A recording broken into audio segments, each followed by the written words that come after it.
Okay, welcome everybody. Thank you for joining us for this weekly connection. So we are this week in the portion of Shmini, page 460. If you want to know the volume, it's volume 14 in English.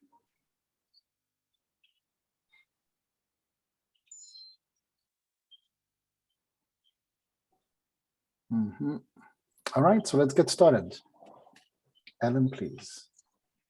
Okay. We learn that the Torah is the written law. Oh, thank you.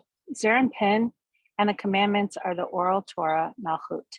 The parent of both is the preserved wine, Binah. The youth tells us about the supernal book, Chokhmah, that disappeared and that inspired the written law. The oral Torah is kept by the mouth, that is knowledge or Zer and Pen. Moses was elevated above all other prophets because he is the chariot of Da'at, from which issues the oral Torah. The youth says that when the wicked are removed from the world, God's throne is established in righteousness and not in judgment. Tu patach ve'amar, ויאמר השם אל משה, עלה אלי ההרה וגומר. והתורה דת תורה שבכתב, והמצווה דת תורה שבעל פה. להורותם כתיב חסר, כדי דכתיב אל חדר, הורתי, אחאית, להסתכלה להורותם, דמי, איתמה הורתם דישראל, לאו אחי דה ישראל. לה, עד קראו בהאי קרא, אלא הורותם דתורה ומצווה, ומהי היא? דה יין דמינטרה, בגין דכל כתיבה דספר הילאה, תמן שריה ומתמן נפקה תורה, ועל דה קרננה תורה שבכתב, ודה הוא אשר כתבתי לאורותם ודאי. He continued his discourse and cited, and Hashem said to Moses, "Come up to me to the mountain and wait there, and I will give you the tablets of stone and the Torah and the commandments which I have written, that you may teach them." And the Torah is the written law, which is Zer and Pen, and the commandments is the oral Torah, which is Malchut. You may teach them is written without the letter Vav, as it is written in the verse, and into the chamber of her who conceived me. We should observe to whom it refers when it says, teach them. You may think that it refers to Yisrael, who are male and female, for the children of Yisrael are their children, as it is written. You are the children of Hashem, your Elohim. Yet this is not so, for Yisrael are not mentioned in this verse, and so it is not said of them, teach them. The parent of the Torah and the commandments is the preserved wine, which is Binah, the mother of male and female, which are called the Torah and the commandments. All the writings of the supernal book, which is Chokhmah, called supernal book, rest there in Binah, for the supernal book, Chokhmah, is concealed. And its first revelation, which is considered writing? I suppose written. Okay. Is in Binah, from which the written law, which is Zer and Pen, issues. Therefore, we call Zer and Pen the written law, for it was inspired by the writing, which is Binah. That is the meaning of, which I have written, that you may teach them. It is indeed their parents, namely Chokhmah and Binah, the secret of a book of and of writing, which are the parents of Zer and Pen. תורה שבעל פה תורה אחרה דקיימה, על פה מן יהיו פה. דהו דעת, דיהו פה דספר וכתיבה. ותורה דה היא תורה אחרה. דיקרא תורה שבעל פה, דהי קיימה על ההוא פה. דהי תורה שבכתב. בגין כך, הסתדליק משה בחולה, על כל שאר נביאי מאמנה דכתיב ואתנה לך, לך דייקה. The oral Torah, which is Malchut, is another Torah which is kept and maintained orally. Who is the mouth? It is Da'at, namely Zer and Pin, which reconciles. Yes, reconciles. Okay. Chokhmah and Binah, the mouth of the book and the writing, which are Chokhmah and Binah. For Da'at is Zer and Pin. It reconciles and reveals Chokhmah and Binah, the secret of a book and of writing, as the mouth of a man reveals what is hidden in his mind. The Torah is different from the written Torah, and it is called the oral Torah, which is kept and maintained by of that Torah, which is called the written Torah, which is Zer and Pin. Malchut is maintained by Zer and Pin, as is known. Therefore, it is called the oral Torah. Therefore, Moses was elevated above all other faithful prophets, as it is written. And I will give you, especially to him, excluding the other prophets, for Moses is the chariot of the Da'at from which issues the oral Torah.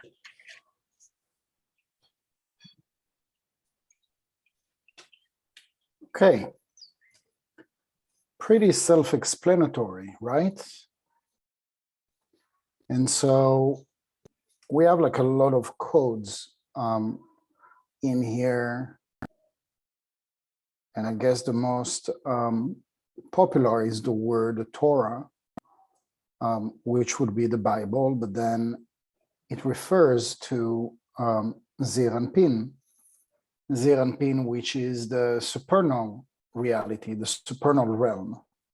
And then when he talks about the oral Torah, which is the teaching, the oral teaching, that would be considered Malchut, which is also an elevated connection, but not the Malchut that we know. So every time that we make a reference in the oral Torah, the written Torah, or even when the Zohar speaks about Malchut, Zeir Anpin, Keter Chokhmah Binah, several times makes reference here to the parents, which are Chokhmah and Binah. Chokhmah being the father and Binah being the mother, and Zeir Anpin being the son.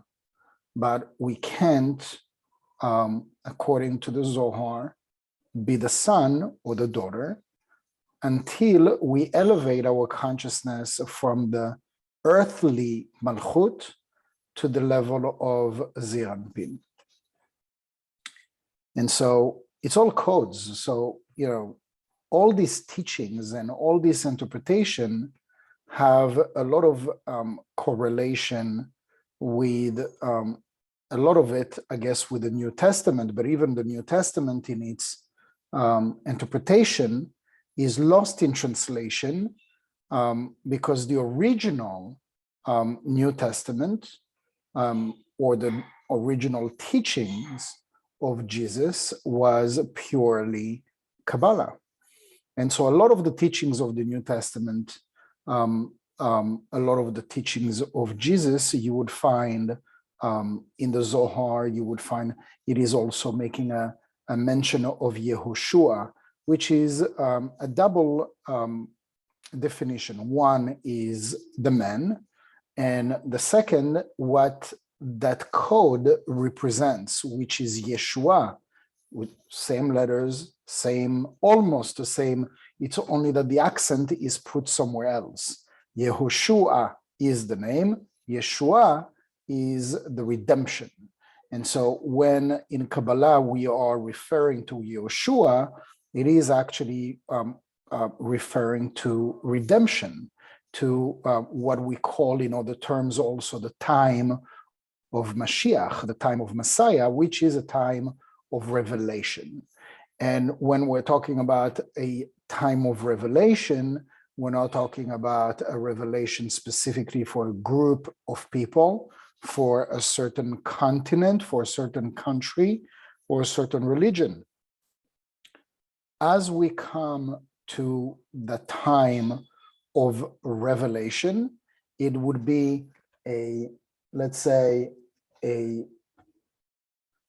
big cloud or wind that's going to cover the entire earth, and it's going to affect everybody, affect every child, every men and women and elderly, as well as animals and plants. Everything would be unified in a big revelation where the Yeshua would come to us as, there is no more five senses restriction. There is no more layers of illusion, where everything becomes clear and known. And so in the time of revelation on Mount Sinai, it said that the people have reached this level of prophecy.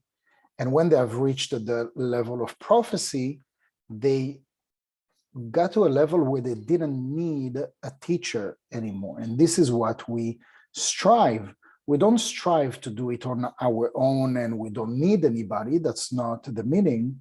The meaning is that every single individual on earth will get to that place of revelation where everything has come to be known and is not teachable anymore because it's known. So imagine all the secrets of math and physics and biology and astronomy, astrology, everything in a glimpse. It's like, like in a spark, or in like a very little tiny speck of revelation from what I'm talking about. It's like if you've had moments of aha moments where it becomes clear when you've been struggling to try to understand something, and then it clicks. And imagine that this moment where this thing clicks, it means that first of all, you have done something right. And it's possible also that somebody else is praying for you to wake up, to start seeing better. It's not always, our credit, and not always we should, tap ourselves on our back, because I am almost sure that each and every single one of you is praying for somebody that is dear to you. It can be your child, it can be your husband, it can be your wife, it can be whoever, your future. And you're praying that this person is going to get to a place where they suffer less, where they're less stubborn, where they're going to finally center themselves, where they're going to have like a revelation of what it is that they want to do with their lives, because right now they're lost. And it can be like somebody that is like a neighbor, or somebody that is close to like a good friend, or like I said, like a sibling or a family member.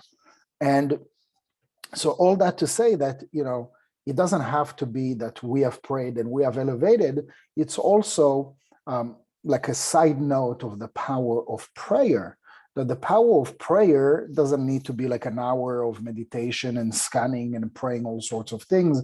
It can just be like sending good vibe to an individual that you care about, that is struggling, and you're praying for whatever is out there to come in the help of that person that we cherish and we praise and we care about, because the person is wherever they are, they're stuck. Or you wish that there would be less, and you finish the sentence. But here it's very interesting, because the Zohar is referring to the oral Torah and the written Torah. First, like on the let's call it like the first degree, which is like on the physical sense. And even if, for us to designate Malchut and Zeir Anpin, it's not something that we would even be close enough to rationalize or even imagine or project the true connection to what it is, the real Malchut and the real Zeir Anpin on the tree of life. We can connect to those levels on the level of the tree of knowledge. We are exposed to the tree of knowledge, and we can climb the ladder of transformation on the tree of knowledge, and we can get like a speck or a spark of the tree of life emanation. This is why we call it like the 10 emanations. But the emanation of Malchut on the level of on the tree of life isn't the level of Malchut on the level of the connection to the tree of knowledge, good and bad. Everybody follows me? The tree of knowledge, good and bad, is from the time of the sin of Adam, where they were connected to the level of Garden of Eden. There was no physicality as we know it. They were living on a state of angelic form, or whatever form they had. I can even like phrase it or even imagine it with my human brain. But from the moment that they connected to the sin of Adam and everything that, whatever that means, they downgraded their connection, their status of elevation and knowing to the tree of knowledge, good and bad. Why? Because they downgraded their desire to receive for the self alone. On the tree of life connection, there is no such thing as desire to receive for the self alone. But the temptation was there, represented by the snake, that said, "Oh, forget about the endless. Forget about the tree of life connection, where you're in direct connection, face to face with the Creator, etc. Like what about tasting this thing that is nothing like what is endlessly tasting good in this reality of the tree of the Garden of Eden? What about tasting death?" So, the words, like, making a long story short, they didn't know what is death because death didn't exist. They revealed, let me rephrase that. In potential, death existed. Otherwise, the Creator wouldn't have warned Adam, do not touch the tree, because otherwise it would be the end of you. But so it existed in potential, but they couldn't even fathom the idea of it. What does it mean, death? And even when they tasted from the tree of knowledge, good and bad, even if, let's say, they downgraded, they lost the level of connection to the tree of life, their body shape, their body form, their ethereal, which is their soul connection and emanation, also was downgraded. But it's not until Cain and Abel that death was properly introduced in the earth, right? When Cain actually physically killed his brother. Now, when we're talking about, again, those two realities, one is tree of life, that we are born and reborn to correct, because the tree of knowledge, good and bad, would be the downgraded projection of the tree of life. And our soul is craving and is striving to correct everything that has been damaged, that has been spoiled on that level, so that we can be elevated again, and so that we can taste again the endless, the Ein Sof. The Ein Sof is beyond the tree of life and is beyond even the tree of knowledge, good and bad. Ein Sof means endless. And so that's what we strive for. Now, when we're speaking about the Torah is on the level of Zeir Anpin, of the tree of life. But it was revealed on the level of Zeir Anpin, in the level of the tree of knowledge, good and bad, because it was brought down to us. So even if it says that it was written by the hand of God, it's not, by the way, the Torah that was written by the hand of God, it was the tablets. Rephrasing, it wasn't the first tablet, it wasn't the second tablet, it was the first pair of tablets. Did we ever know that there was two pairs of tablets? If you didn't know, according to the Zohar, there were two pairs of tablets. The first one was engraved by the hand of God. I don't even know what it means. Don't ask me to explain. I can't even what does it mean that God came and engraved the 10 Commandments? And the 10 Commandments is not, you shall do this, you shall not do that. We translated it as this. But if it's written in the hand of God, God is not commanding. God is, and I think that the Zohar here is making the point, it's educating. The Creator is educating us, but is letting us execute. So I'm teaching you how to walk, but you need to learn how to walk. And if you fall, I'm going to be right there, but you need to stand up by yourself. Now you can throw a tantrum, and I'm going to tell you, no way, you have to finish your vegetables if you want a dessert, and you can throw your tantrum. It happened to me this evening with my little one, with my 2-year-old. Like, she threw a tantrum, and my luck, Rebecca wasn't here. She took my daughter for swimming, so it was all on me. And I stood my ground and I said, no way, no dessert. She wanted a snack. Snack means sugar. No snack, no way, Jose. You want that? You need to finish your chicken. No chicken, disgusting chicken, no chicken. I want snack. And it went on like this for like 15, 20 minutes. And I stood my ground. No chicken, no dessert. After the 15, 20 minutes, she went on the table. She said, but I want mayonnaise. Okay, so I put a little bit of mayonnaise and she finished the chicken and she got a dessert. So at the end of the day, did she get what she wants? Sure, she got what she wanted, but the desire to receive for the self alone is the one that tries to grab first. Because if it grabs first, that desire to receive for the self alone takes away health, takes away being centered, being balanced, being everything that is good, not just for our body, but for our soul, for our mind, for our relationships, for everything that is good in our lives.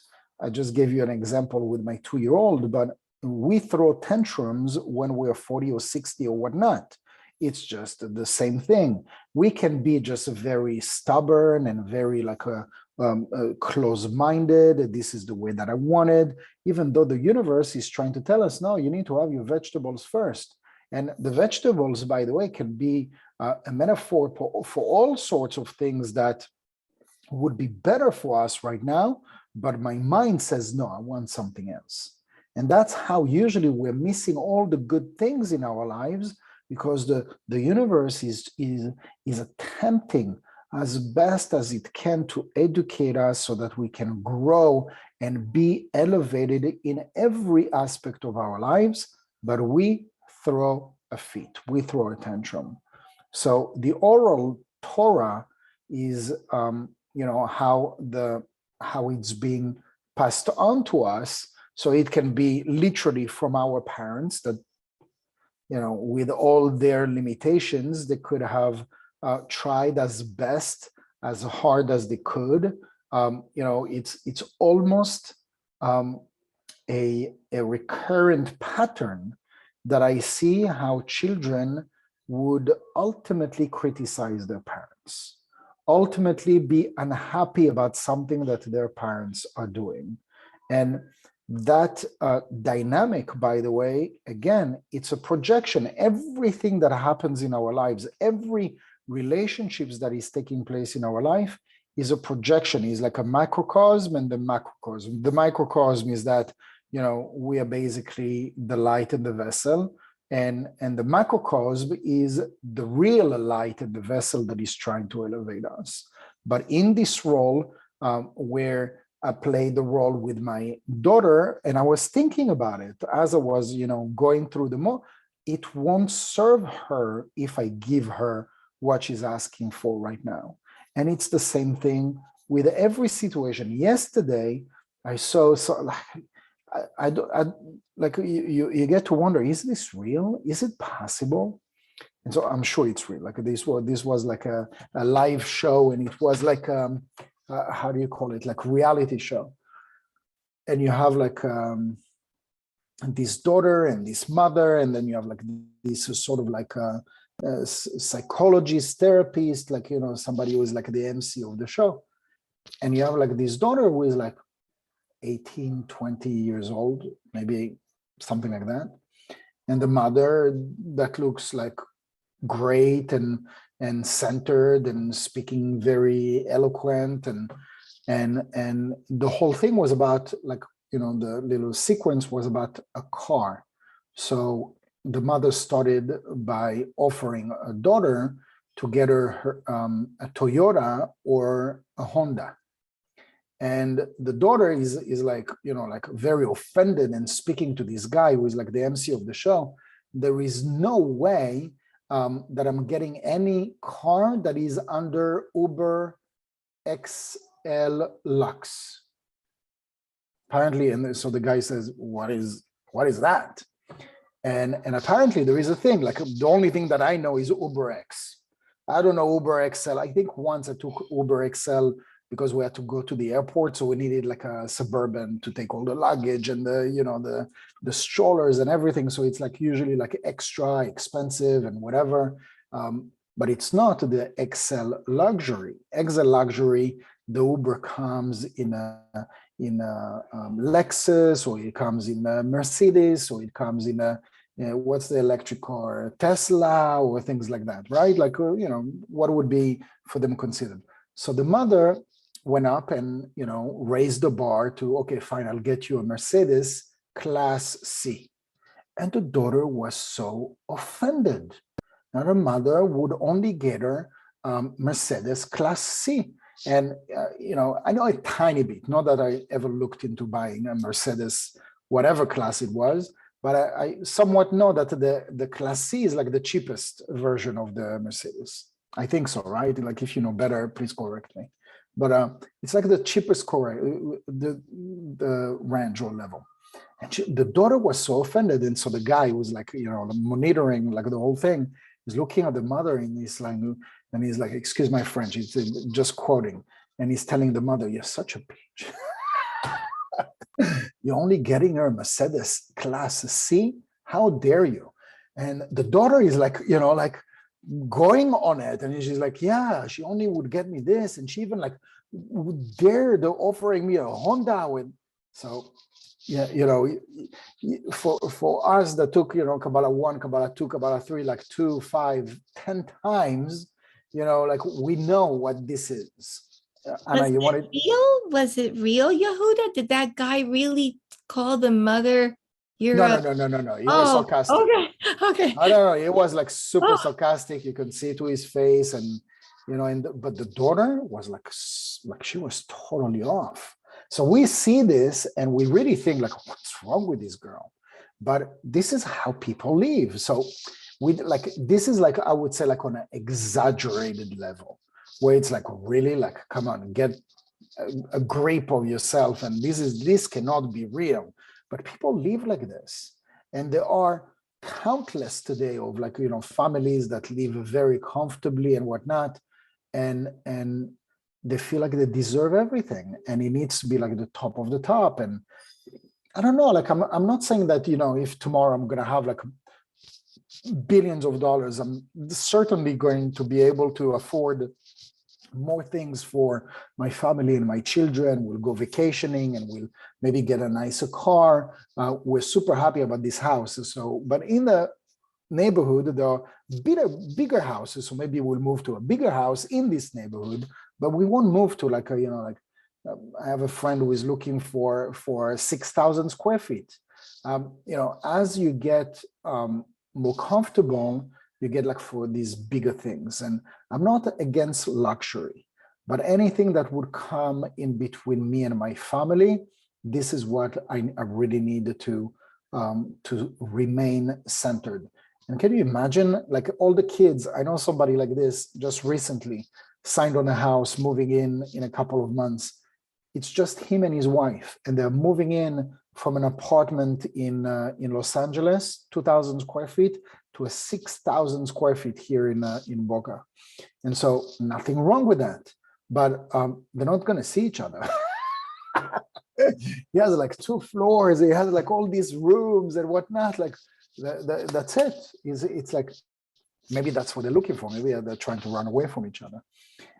But going back to this idea that this is not what the spiritual mother and father is speaking of Chokhmah and Binah on the level of the tree of life, is attempting to do with the son or the daughter. It is entirely the opposite. Now, in order for this girl maybe to reach a level of a bit, like a spark of alertness, a spark of awakening, she certainly needs to go through that process so that she can learn. An individual cannot learn a lesson unless he goes through a certain challenge, so that he receives as a result a contrast of having it and not having it, or having something like this, version A and then version B. And from there, that person can say, I want this rather than that. Now, if that person goes through a process where she is, for the next couple of years or whatnot, super spoiled and everything, some people stay like this forever. Maybe they'll need another lifetime to learn that lesson, that you cannot be entitled and grow spiritually. Because if you're that entitled and you're that much into physicality, cars, titles, this, how much money is in the bank account, you're super attached to Malchut of the tree of knowledge, good and bad. And Malchut of the tree of knowledge, good and bad, is the lowest of the lowest of the lowest. Then we can start growing from there. So at least you can say, she's at the bottom of the bottom, you can go lower than that. The other point that I wanted to touch upon is the idea of the oral Torah, or the teachers. And so our first teachers were our parents. And so maybe the lesson that was passed on was not received in a way that it was for our sake and for us to learn a valuable lesson that is going to teach us something grandiose when we're going to be adults or when we're going to have children. Very often we are saying, or we said to our children, you'll understand when you'll have kids. Because until they don't have kids on themselves, by themselves, it's very hard to teach them that lesson, right? That we care so much, we're willing to give our life for our children. Teenagers and smaller, they're very selfish. I'm not here to judge anybody. It's just like by nature, they're not like the soul really truly is awakening at the age of 12 for the girls and 13 for the boys. That's only when the spiritual path or the spiritual walk is beginning. That's the start. And so I'm not saying that, before that they're evil. It's not, but the struggle really begins at that level. And so when we're speaking about the oral Torah began, and the expression began with Moses. And so he really was like the first known to be a spiritual educator, spiritual leader, that whatever came out of his mouth, you knew that it came from, directly either from God or a messenger of God. He was beyond the level of prophecy. He was even beyond the level of angel, beyond anything that we can imagine. But he was our first teacher. Really, he was like the first educator, because we say like the oral Torah was applied first to Moses. He revealed the Torah, and on his face was a splendor. And so we said that splendor was the education, was the oral teaching, but was also, according to the writings, it was the Zohar. And so the translation of the word Zohar is splendor. And so on his face was the teaching, the oral teaching of the Torah, which was Kabbalah, in other words. And what is the meaning of Kabbalah? It's truly the meaning to how to receive at its best all the teachings of the Torah. So the purpose of the Zohar of Kabbalah is to truly receive the essence of the teachings of the Torah, which is to elevate us back into the tree of life. Ultimately, it is to leave that playing field and to take off and to be done with this physical reality and to be done with what we call the tikkun olam, or the correction of this physical world, where we would have, finished, patching up all the holes that were created on this level of tree of knowledge, good and bad. Until we get there, even if our soul, our being, our spiritual being is seeking to go back to that place that we had the perfect teacher, we probably will not find this again until the end of time, because Moses was like that, and there were a few prophets, and there were a few very special and elevated individuals, but it is, I was going to say, it's not hard. It is practically impossible for any individual to be on the level of Moses in our living, because when it was their time, they were at the beginning of the process of correcting the tree of knowledge, good and bad. So they corrected the highest spheres from that chokhmah, bina, rephrasing. First, it began with that, with Moses, and then with Chesed, Gvura, Tiferet, Netzach, Hod, Yesod, and Malchut. So Keter, Chokhmah, Bina didn't need correction. It is the levels of Zir Anpin, the emanations of Zir Anpin, and the emanation of Malchut. And so for us to find somebody who is going to be as pure and as selfless as Moses is probably not going to be, an easy quest in our living. But what we can do is to retrieve the thirst and the drive that our soul has, which is to go back to its source. And so I'm not saying that you should now quit everything that you're doing and go in the desert for 40 years and whatnot, and but to be on a quest is to constantly seek, and you can have a teacher today which is going to be great for where you are today, but that teacher, whoever that is, including myself, is a human being with flaws and a lot of human desires, and frankly speaking, not better than you. On the level of tree of life, on the level of Malchut, not better than you. So maybe the knowledge seems to be like he's more elevated. I'm saying this from experience because I've heard this a few times from students. My gosh, you have so much knowledge and you're so young and you're so this, and praising me. And like in my head, to be honest, I was like, only if you knew. Because it's true. At the end of the day, I turn this off and I go back to my struggle, and I go back to the things that are challenging me as a human being.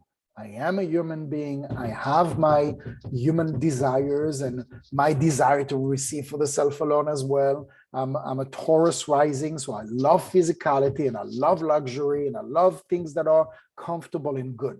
Yes, I am a human being, but I chose a spiritual life. So it contrasts, thanks God, with 100% just physical reality. So I have this part of me that has been seeking from very young to connect, to elevate, seeking teachers, seeking knowledge, seeking wisdom, so that I can constantly be fed and be nurtured by the universe, by what's going to be my next level. I do not want to get to a place where I am stagnant. I do not want to get to a place where I'm going to consider this individual or this organization as God, because that would be the golden calf and would be just nothing really good coming out of it, because you make that thing, that organization or that teacher, your God, because your answers would come from that individual, and that's not true. Maybe that person can be a good teacher for you. Maybe I can be a good teacher for you, but a good teacher is not the end result. The good teacher is just a channel that is on the way. Maybe because you've prayed for answers, God, through that individual today, is bringing you those answers. But the story does not end there. You have your own direct connection with the Creator, and it shouldn't end that connection or that revelation to what this individual or this group of people are bringing to you. And if it does, and if it has, and you find comfort in that, that's great. Maybe that's what you need in this lifetime. There's some people that are just looking for a community, and they could be like in the vicinity, in the environment, in the context of that community, and they find comfort in that, and that's all that they need. That's all that their soul has been seeking in this life. And that's okay. There is no right or wrong. Remember, who are we to say to a person, that's not right, you need to look for something more. That's not right, you need to look for another wife or another husband. That's not good, you need to quit and find another job. Who are we? Like, in my life, from my experience, I am certain, rephrasing, that 30, 50, maybe 60, maybe it's even worse than that, % of the time, I projected my path, my correction, my struggle, my revelations to the process of my student, what my student are going through. And to be a good teacher, we cannot interfere. We cannot interfere because each and every single one of you, even if you're struggling, and I come as a parent, and you're on the floor and you have like a little scratch and you're crying, and I come and I help you and I, cuddle you, and I'm, for the next 30 days, I'm going to make sure that you don't walk again because I don't want you to get hurt. That's not good parenting, and that's not good education.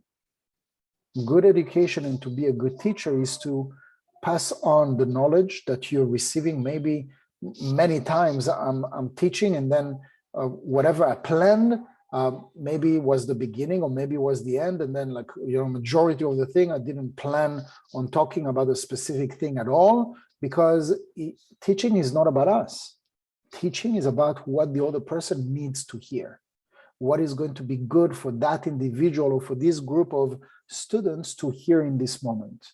And so that is why, in a good indicator, if you have at least 2 or 3 or 4 people from the class that are coming and saying, wow, did you create this class for me?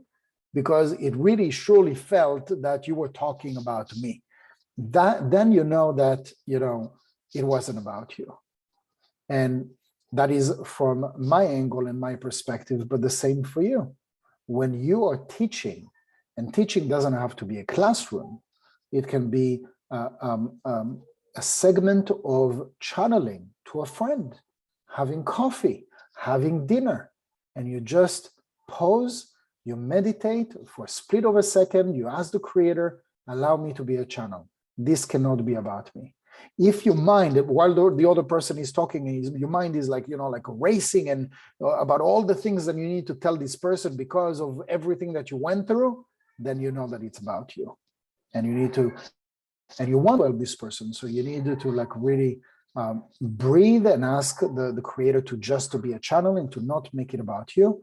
You'll be surprised what's going to come out of your mouth. So it's not like the oral Torah is really we just need to, ask Moses for help. He was the perfect example. He was selfless. How many times did the Israelites try to take him out? And he was throwing himself on the floor. God, if you think there is somebody better, please do it.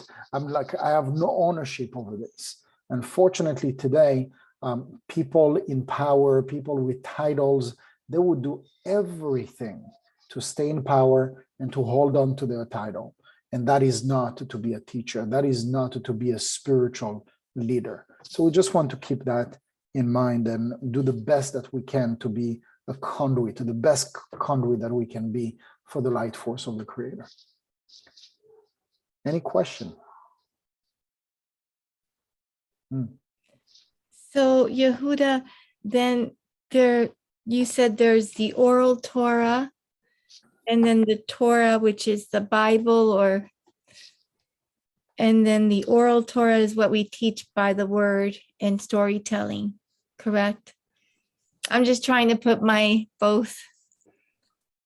And that the face of Moses, because I know so much disobedience when Moses tried to teach so often. And when he cracked the tablets and then he went back up to the mountain and everyone was punished and they walked, God walked with them.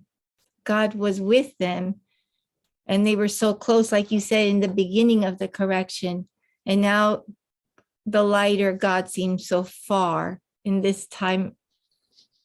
And it was in the same vicinity, you know, in the writings, it seems like, you know, Moses went away, but he didn't go anywhere.